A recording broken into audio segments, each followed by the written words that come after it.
It is time to check in with Burlington Mayor Marianne Meed-Ward to see what's happening in the city. Good morning. Happy Wednesday. Good morning, Bob. Happy Hump Day. Yes, it is. Yes. Halfway through. Yeah. Burlington nominations for this year's municipal election are officially open, and I understand you have a very exciting exclusive announcement here on Morning 11. Oh, wait, what? You've already announced? Oh, for the love of Pete. Sorry, Bob. Yes, I signed my papers and officially running for re-election as mayor. Very excited to announce that. So elections are October 24th, so make sure you find all about it. All the candidates are running. There's a city website, myvoteburlington.ca. You can find out everybody who's registered, all kinds of information there. So I encourage people to check it out. Okie dokie. Busy election year with the provincial election going on as well. Let's get to city business. LaSalle Park, the marina. Mm-hmm. So the city is going to be stepping in to run things. There's insurance issues? Well, they lost their insurance and they can't open without insurance. They were supposed to have the official dropping in of the boats, and I'm sure I've said that wrong, May 5th. I don't know. I'm not a boater either. Can't afford one. Yeah, sorry, I'm not a boater. I like to look at them and I like to be on them, but I don't sail. But they can't open without insurance. And so the city has been, and our staff, I give them credit, they have been leaving no stone unturned to find out what our options are. So we're going to get a report tomorrow at committee, and we'll be in a position for council to make a decision about whether we temporarily take over the operation because our insurance will extend. I'm committed to doing everything I can to make sure that we have a boating season for our folks this season. So that looks to be like the only option for now. I think it's feasible, and then buy us time to figure out what we're going to do long term. Right, and the city already has. I mean, it's an important jewel to have that marina, but you also dropped like $4 million for that breaker wall. We did. Yeah. We helped pay. It was a joint partnership with the marina. They are paying for a huge part of that as well.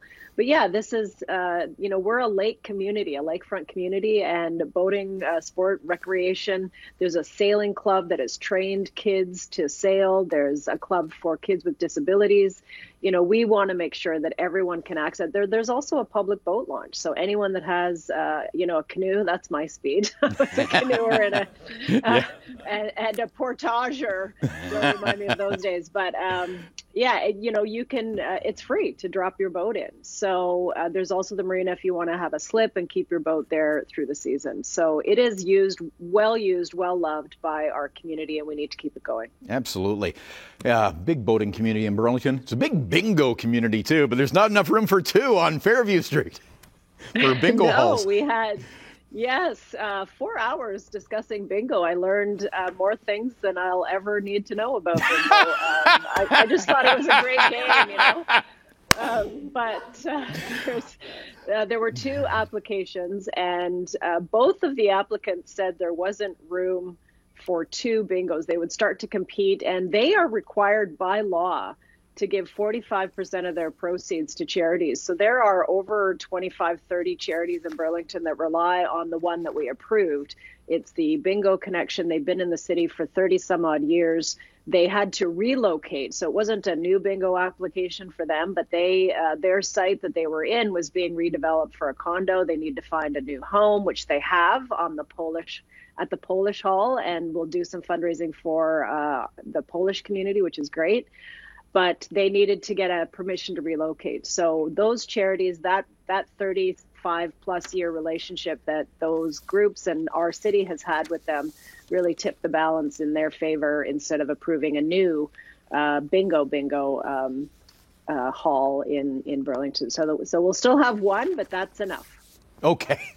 There was a virtual study or statutory public meeting, I should say, on cannabis production in Burlington. So where are we at on that? Well, we needed to update our zoning provisions. It's not something that people anticipated back in the day when our zoning bylaw was written. Cannabis was not a legal product, and now, of course, it is, and you can produce it. So our staff did a great job of coming up with regulations that are flexible. So there are rules if you're in an industrial area, there are different rules if you are in an agricultural area, and it's really about controlling the smell and the noise and the impacts next to sensitive uses. Right. So you said you can't put one of those facilities next to a school, for example, in a heavily populated area. Yeah. Before we wrap up here, and Brian's standing by with maybe some patio weather, but the patio, I hope. the temporary patios though along Lakeshore. Is there some issues there?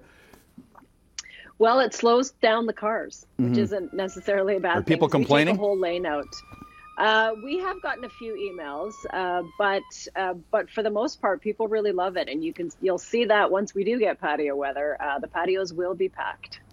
Yeah, and so important to restart business post-pandemic for sure. Absolutely. Yeah.